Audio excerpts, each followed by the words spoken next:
হাতের লেখা ভালো করার সাত কৌশল। হাতের লেখা ভালো করার সাত কৌশল।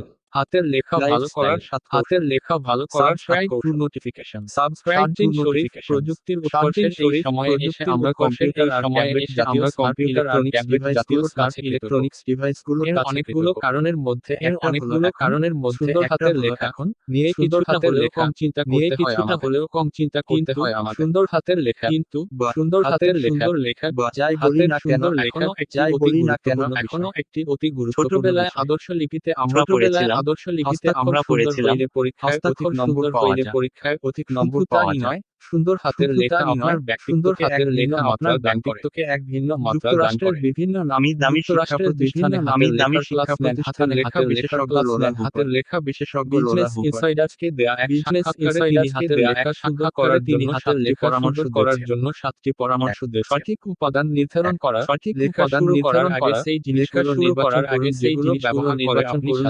ব্যবহার করে আপনি অনেকেই মনে করে থাকেন সুন্দর হাতের লেখার জন্য ফাউন্টেন পেন আসলে এমন কোনো বাধ্যবাধকতা কলম বা পেন্সিল বেছে নিন যা আপনার আঙুলের সঙ্গে সহজে মানিয়ে যাবে এবং লেখার সময় কাগজের উপর কাগজের উপর যাকে জোরে চাপ দিতে হবে না। নোটবুক জাতীয় লাইন টানা কাগজ ব্যবহার করা যেতে পারে। হাত এবং কবজি নমনীয় করা।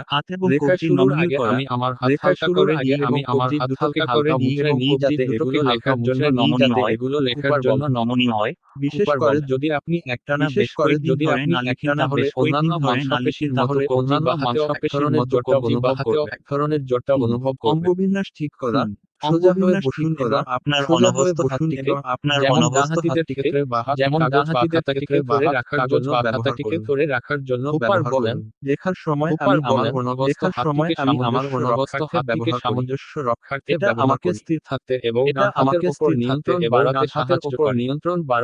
এজন্য অবশ্যই চেয়ার টেবিল ব্যবহার কলম ধরা, কলম বা পেন্সিল নিবয়ের কাছাকাছি ধরে নয়। তবে শক্তভাবে ধরে নয়। কাছাকাছি ধরে লিখতে আপনি তাহলে দুশ্চিন্তা কিছু নেই।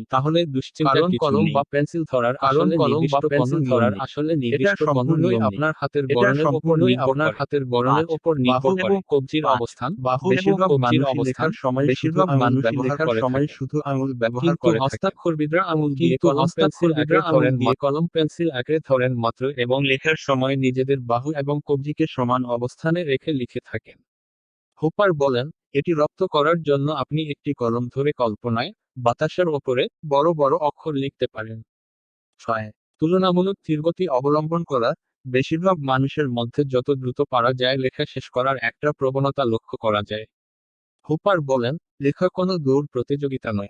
কত দ্রুত তা শেষ করবেন এটাকে গুরুত্ব না দিয়ে প্রতিটি অক্ষর কিভাবে সুন্দর করবেন সেটাকে গুরুত্ব দিন। একটু ধীরে লিখুন এবং অক্ষরকে তার শ্রেষ্ঠ চেহারায় রূপ দিন। অক্ষরকে সুন্দরভাবে রূপ দিতে প্রথমে বড় বড় করে লেখার অভ্যাস করুন। ধীরে ধীরে স্বাভাবিক লেখার স্টাইল ছোট আকারে হ্রাস করুন। 7. অনুশীলন।